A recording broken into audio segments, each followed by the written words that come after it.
नमस्कार जय जगन्नाथ मु आज आपण को देखेबी आउ एक रेसिपी जोटा कि आपण माने समस्ते जानी चंती किंतु मु आज बनेली बोली आपण मानन को देखे दोची। एटा पखाळ भात संगरे खाइबा को खूब स्वादिया लागि थाए। आपण जानी थिबे पिता साग पत्र पोड़ा एहा किपरि मु बनाउची एटा आपण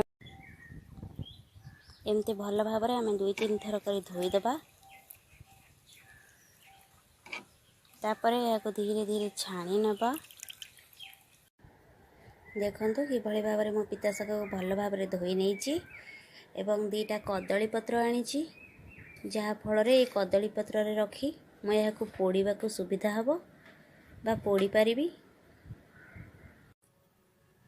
मैं एई भली भाबरे शाक को काटी नेइची।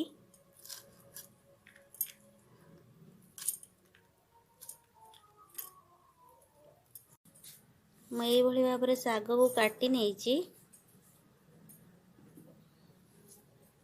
देखंतु कि भली भाबरे एथिरे पियाज रसुण आउ सोरिष बटा मु एथिरे देई नेइची ओ किछि आवश्यक अनुसार लूण पकई देइची। एथिरे देखंतु मु किछि सोरिष तेल मध्य पकई नेली।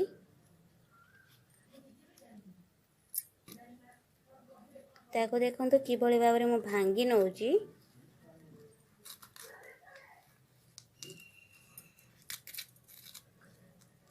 देखंतु आमे एई भली भाबरे भल भाबरे बांधी नबा जेपरि पत्रटी खोलिबनी। ताको आमे एई परि भाबरे बांधी नबा भल भाबरे बांधी नबा जेपरि पत्रटी खोलिबनी। देखंतु मु कि भली भाबरे एबे याको चुली रे पकाई नेली। तापरे याको किछि समय छाडी दबा।